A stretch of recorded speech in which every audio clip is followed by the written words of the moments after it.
Wom. 2 more levels, right? Nope, not quite. Gonna need a little more than that. 6,000.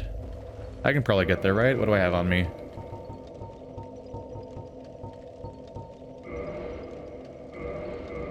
How much is that?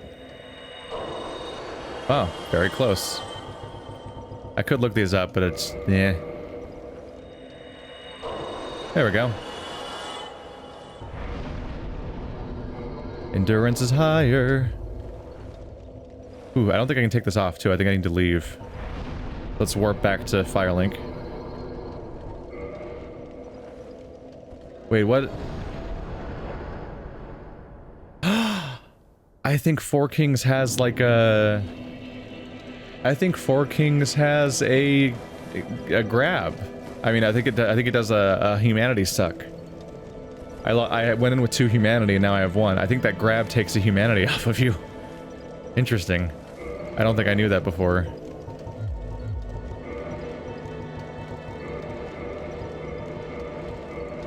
What was this one? Shit.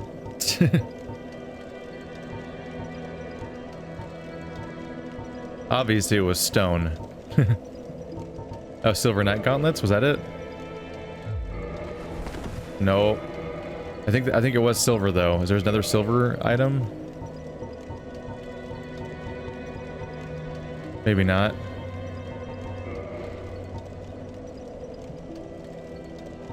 Oh wait, maybe it was Silver Knight.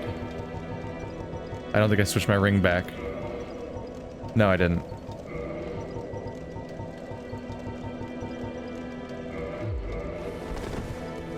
There we go. There we go. Alright. One of the 4 big bads down. That wasn't too tough.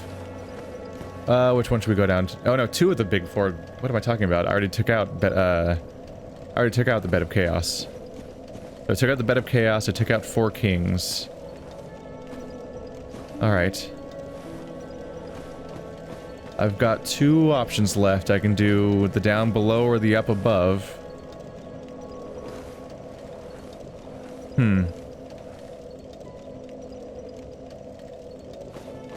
Let's do Seath.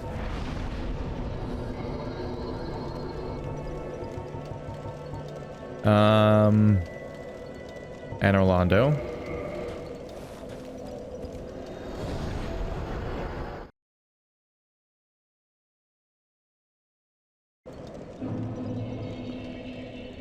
Howdy.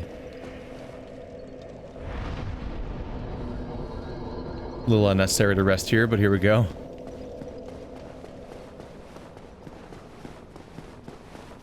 That would have been brutal if I lost all 3 pyromancy vendors in 1 episode. Because killing Bed of Chaos stopped me from getting the Chaos vendor. Killing NG is losing that vendor. Oh, and then, if I said the wrong answer to my awkward dialogue skip moment where I was like, oh shit, what did he ask? Then I would have, lost him too, and then there just wouldn't be a pyromancy vendor in the entire game. Although I don't think he can do anything for me anymore, can he? I bought all of his pyromancies, and I think he can't level up your pyromancy flame past 10. I think you need the Chaos Witch one, so I really fucked myself. That's a bummer. That's a transition. What was that? Badoof. Badoof. Badoof. Badoof. Voodoo. World of Warcraft. Dark Souls. World of Warcraft. Dark Souls. It's such a different change. Like, this is just a different looking... This is not a Dark Souls game. It's pretty in its own right. But, like, that color scheme is like World of Warcraft or something, where everything's so bright and bloomy and everything. Whereas that's Dark Souls. Huh. They don't hide them. They don't exactly hide them. Hey there. You're a little less easy to burn, aren't you? Oh, wait. Yay. Shit.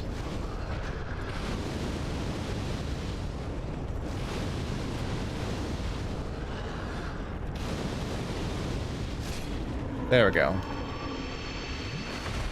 Got him. Got him. Got him. Yeah, the first one you can lure into just standing inside of fire, which is incredible. But that one, you gotta be a pyromancer, more or less. Fuck, there's 2, I don't remember you. I completely forgot that there's even more of them.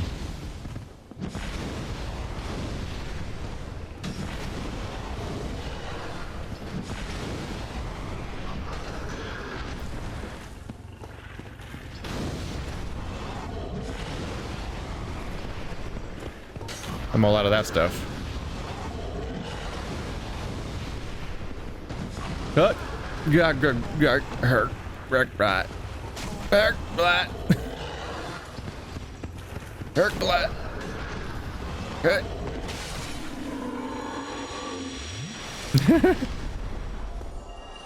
Well, that wasn't very nice. I always forget that, don't I? It's like, oh yeah, that's the hallway where they have the other boar. You know, the other one, because there's 2 total in the whole game. Wait, shit, there's 2 in this hallway. Fuck. I think that's always what happens.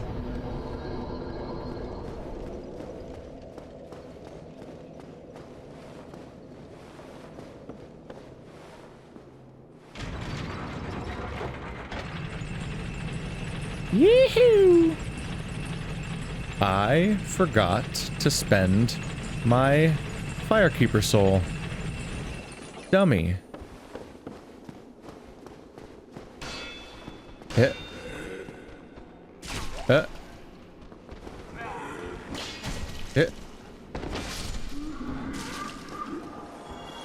That hurts, dude. Can you cut that out?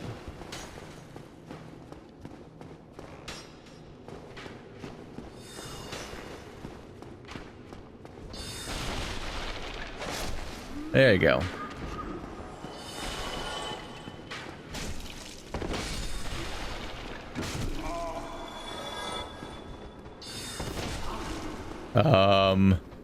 Excuse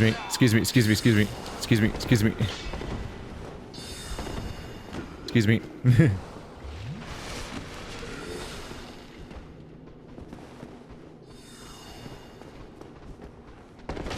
2 for 1. That's oddly satisfying. Another one. They just keep coming. Damn. I do damage now.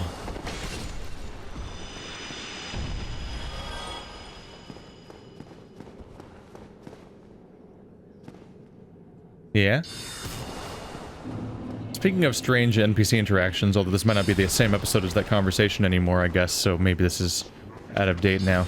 But, another weird one that I still need to follow up on is that, Dusk of Ulasil, is a really weird NPC who you have to kill the Hydra. Shit. You have to kill the Hydra in order for them to show up. Oh wait, I already damaged them, so my attack didn't miss. Oh. This is what they were going for with that callback in Dark Souls 3. With the teleporting, you come into the beginning of the archive. You enter Seath's archives, you're fighting a bunch of there's crystals or whatever the fuck, and then there's like a teleporting mage.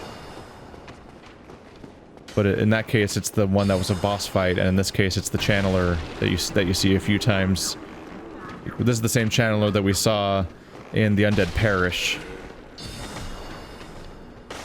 I don't think he normally teleports for me. I think I usually kill him before he gets a chance to teleport, so I didn't really appreciate that that's what they were calling him back to specifically when they made him teleport around in Dark Souls 3. Because it's significantly hard to kill that one without them teleporting. But this one's actually kind of easy to kill. Oh yeah? You know, you're being extremely rude right now. I don't appreciate being treated this way. Thanks for understanding.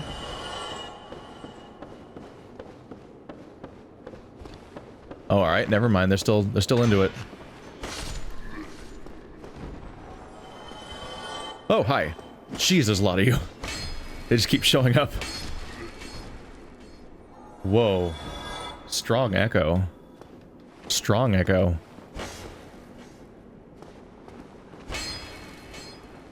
You can actually hear the second echo for three sounds total. It just keeps going. Neat. I'll do my Firekeeper soul at the next valid warping bonfire. Let's do that. I remember it, but I also don't want to go super far out of my way. I don't know which bonfires around here you can warp to is the problem. It's not that big of a deal for now. I'll do it sometime between now and the actual boss fight.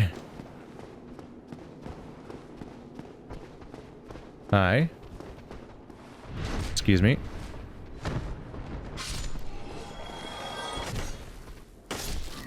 Thank you.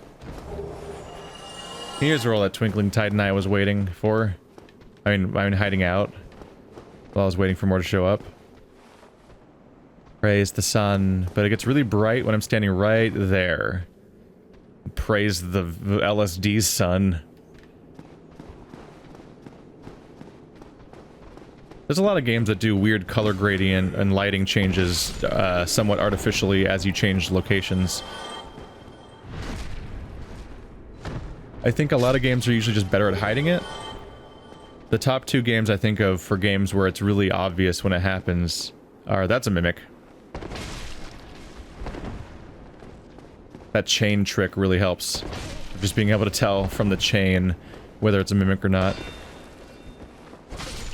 I guess I should explain that because I don't know if I've mentioned it in this playthrough actually. Oh, are you fucking kidding me? Wow.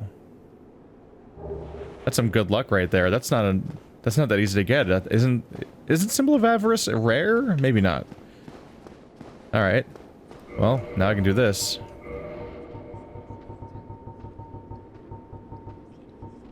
Monster head resembling a treasure chest. Once an ancient god, it's said that the symbol of shame imposed on a long-lost clan, exiled for the sin of avarice. Wearing this slightly raises soul absorption and item discovery, but also affects its wearer with the curse of the branded. God, it's so veiny. The tongue is so veiny. It's a nightmare. But most importantly, it's hurting you over time. That's the main problem. I used that for farming at one point during my off-screen playthrough, the one where I beat the game for the first time. I was trying to farm for every weapon because that was when I was before I started doing Let's Plays. I was definitely in full-on like achievement hunter territory. Wow, it's really abrupt, isn't it? But that thing increases your drop rate, and the Channeler's Trident is hard to get. Those spellcasters drop their weapon, but you have to kill tons of them. So I was doing runs through this zone over and over again. I think I got every unique drop that you can get in one playthrough, basically, during my attempts to get the achievements. But I only beat the game once though, and you have to beat the game like 3 times to get all of them because of the boss soul conversions. But as far as this stuff goes here, the main games I think of that where it's really obvious when they do this are Dark Souls 1 and Resident Evil 7. Resident Evil 7, like when you're on the ship and stuff like that, have some really obvious moments where you walk through a door and the entire color grading of the game changes, and they try to make it a little smooth, but it's not smooth enough. It's never smooth enough if it happens over the course of like 1 second. I get why they do it. It's like a cost-effective way of changing the feel and look of an area without having to redesign the entire thing from scratch. It's just that some games do better than others at making the transition smooth and harder to notice. Whereas you just walk into a room and sometimes Dark Souls goes from being a blue game to a green game and you're like, what? Hi. He seems nice. Ow. Ow.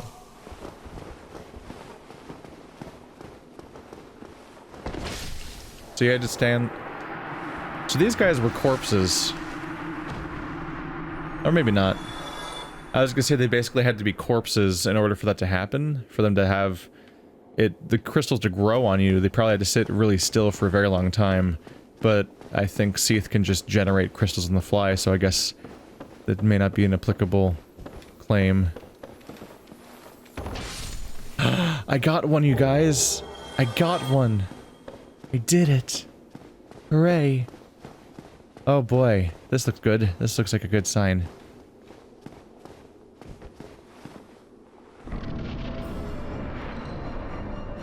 Ha ha ha ha ha ha.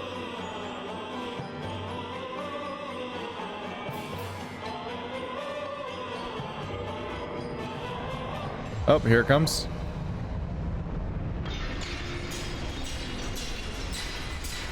That's not nice.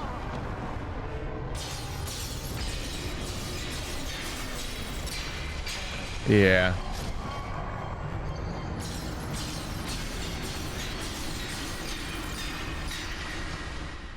He sat there long enough, I guess, so I could absorb the atmosphere. That for a second there I was actually like, should I pull my bow out? Should I pull a bow out? I can pull a bow out. Bonfires cut off from the others cannot warp.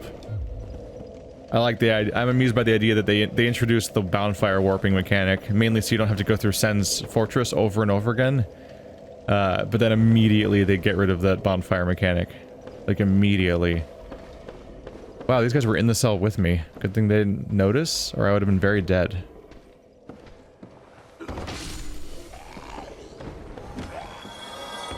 Oh.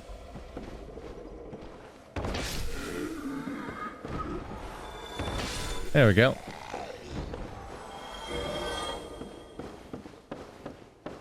Back themselves into a corner a little bit where they just introduced a bonfire mechanic, but then like in the next zone they want to have like a "you've been kidnapped" moment. Like, oh shit, we've made a mistake. This bonfire's cut off from the others. Yes, whatever that means. You can't warp to it. Reasons. I do like this little thing too. You're defeated by Seath, and then he imprisons you.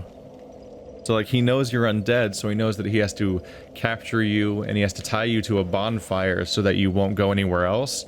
And then so he has a bonfire that's inside of a jail cell. He's a villain that actively plans your demise in a way that most of them don't. A lot of them just seem like they're just sitting there.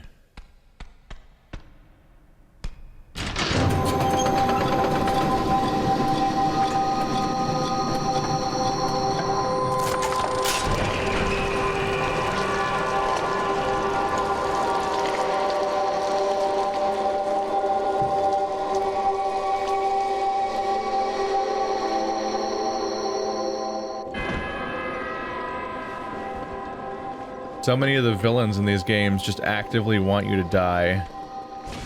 I'm sorry, so many of them are just kind of passively sitting there and in their cell and hanging out. And you just arrive at them and then it's like, ah, boss fight, you've come into my domain, rah. But like Seath specifically waits for you to come to him. They're coming right up here, aren't they? Really creepy area. He's waiting for you when you arrive. He puts you into a pretty much unwinnable situation where you're basically doomed to lose. And then he specifically has a plan to even contain you. Like he has plans for the fact that you're an undead and that you keep respawning over and over again at a bonfire until you go hollow. And his plan is to have a cell specially designed specifically for you. There's a bunch of weird platforming spots you can get to around here by dropping off specific spots and totally nailing it and stuff like that. I don't really bother with that stuff because I always fuck it up and it always just becomes a headache. Like, kudos for the fact that he specifically has plans to take care of you. He knows about you and that you're an undead, and he has like a whole containment procedure set up specifically to take you out. Unfortunately for him, his lackeys are idiots. And they fucked it all up.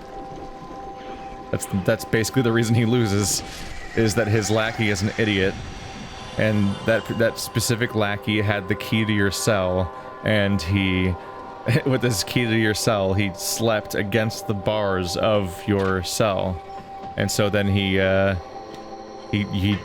murder him through the bars, and he drops the key, and you escape. Admittedly, it was also dumb of Seath or his lackeys or whoever. I have to imagine it's all his lackeys' fault across the board because Seath can't even fit in here, presumably. He's huge. they imprisoned you with your weapons and your armor, which probably isn't the best call. But I mean, still, like, points for trying. Seath definitely does way more than the other bosses generally do. I think the next game's example of this is the Pursuer. In Dark Souls 2, the Pursuer attacks you just out of nowhere in what's not even a boss chamber. In fact, you can run away from him to kind of undo the fight. Which is dumb because he's the Pursuer. He's supposed to be pursuing you, but if you like walk away a little bit, he despawns. And it's like, because you're disappearing because they won't fight you honorably enough? You're chasing them, aren't you? But it's still a neat touch to have the Pursuer just attack you out of nowhere in a place outside of his own boss chamber. Which they do again with, they do that again in New Game Plus with Freya, who doesn't do that in New Game, but does do it in New Game Plus, which is also a cool detail. When a boss fight shows up outside of its chamber in New Game Plus, that's like a neat switch. And they also upgraded the Pursuer in Scholar of the First Sin by making him attack you a number of times throughout the campaign. But mixed feelings there to an extent. On one hand, it's cool that he's really does feel like he's pursuing you. It's this big, major attempt to attack you over and over again, and then there's the double Pursuer fight and stuff like that. But it's hard to shake the feeling that's like, it's enemy spam, and it's a bit much to just to make you fight the same fight over and over again. And it reminds me of the thing I was rallying against in Nioh, which is that in Nioh you have to fight Onryoki like 10 times. And it's like, fuck off, man. I fought you in the first level. I'm over you. Like, if you think it's a problem that that you fight the Asylum Demon 3 times in this game, between the Asylum Demon, the Stray Demon, and the Fire Sage. Yeah, the Demon Fire Sage. And the only difference is that the Stray Demon and Demon Fire Sage both have an explosion sometimes, and otherwise have the same moveset, basically. Well, fucking Nioh just throws Onryoki at you over and over and over and over again, and it's never as cool as the first time. And it's kind of incredible how much they spam. In fact, that game is filled with optional quote-unquote optional missions, but every level has a recommended level, and the recommended level is something you will only achieve if you play if you beat every optional mission. Like, it's the leveling curve is perfectly tuned for you to play every single quote-unquote optional mission, otherwise you'd be falling behind in level the entire time. And boy to boy do they like to show you have to fight Onryoki like 10 times, but you have to fight basically every other boss at least once, in addition to the first time you fought them. And then they keep being like, now it's these two bosses in a chamber together, and like, it's the amount of recycled content gets pretty rough. I think Nioh is a really cool game that like controls really well and has a lot of fun tricks and gimmicks and fun things to play around with. Playing as a ninja is so fun, and playing a mage is probably also pretty fun because of how fun being a ninja was. As a ninja, I had just oh shit. Oh shit, I'm in trouble.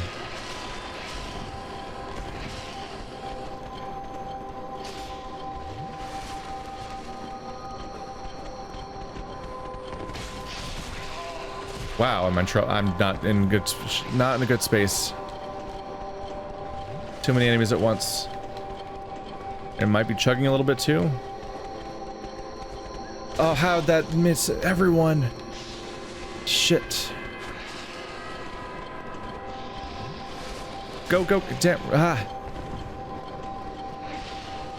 No, I wanna, damn it! You're fucking me, game, you're fucking me. Damn it.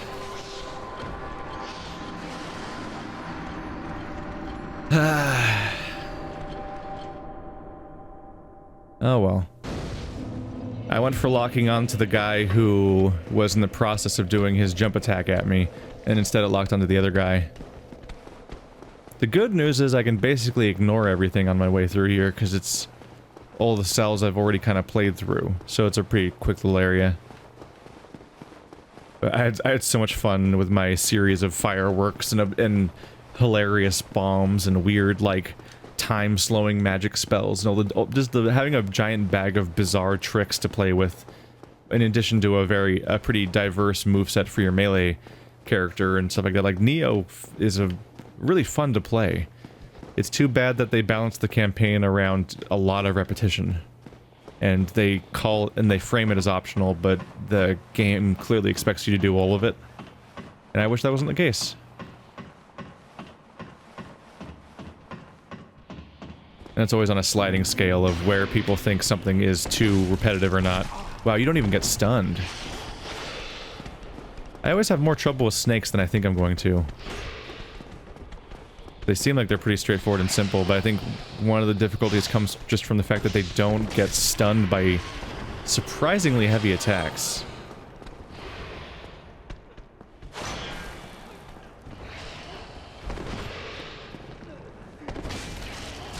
Ow. There we go. Definitely helped that she got stuck over there for the entire fight, and she's shooting her attack into a lever. How'd she get over there anyway? I wasn't even over there. Interesting move on your part. You can be backstabbed.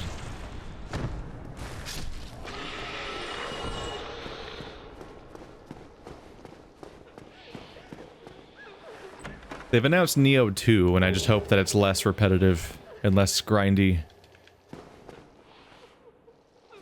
In particular, I had this frustration because I was really struggling with DLC bosses, and I was like, this just seems absurd. And then I looked at any other person fighting those bosses, and they had like super mega ultra endgame weapons that take dozens of hours to farm for, and I'm like, oh, that's why everyone else is beating these bosses, because they played this game like it's Diablo instead of Dark Souls. But that's not what I'm looking for. I don't want to grind for my prestige level 10 upgraded weapon. That's not what I want.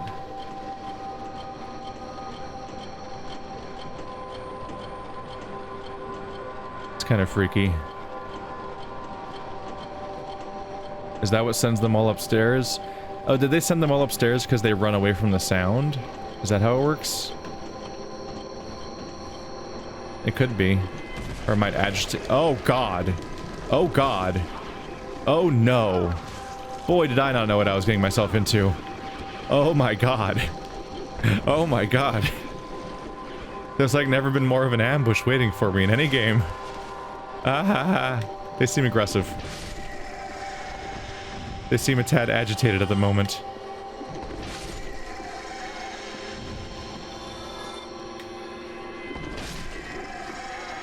Miyazaki really letting his Lovecraft influences shine, isn't he?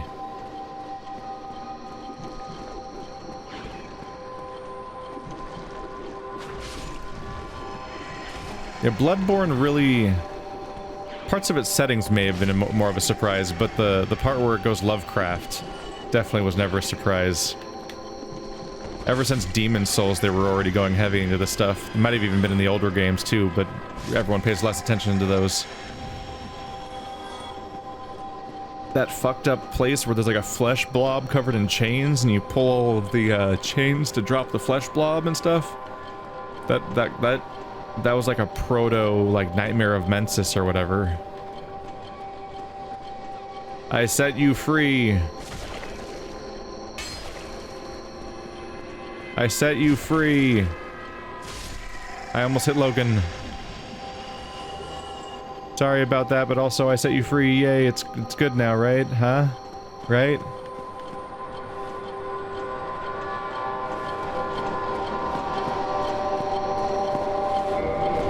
Hello again. What a chance meeting this is. Alas, I'm imprisoned once again. I don't suppose you could stage me a getaway. The archives. Such a storehouse of knowledge. So close, but just out of reach. The thought offends me so I could simply die. As a student of the arts, you understand me, yeah? Hello again. What a chance meeting this is. Alas, I'm imprisoned. The thought of... As a... I need to get him out of there, and there's an item waiting for me if I can do it. But I gotta get this open.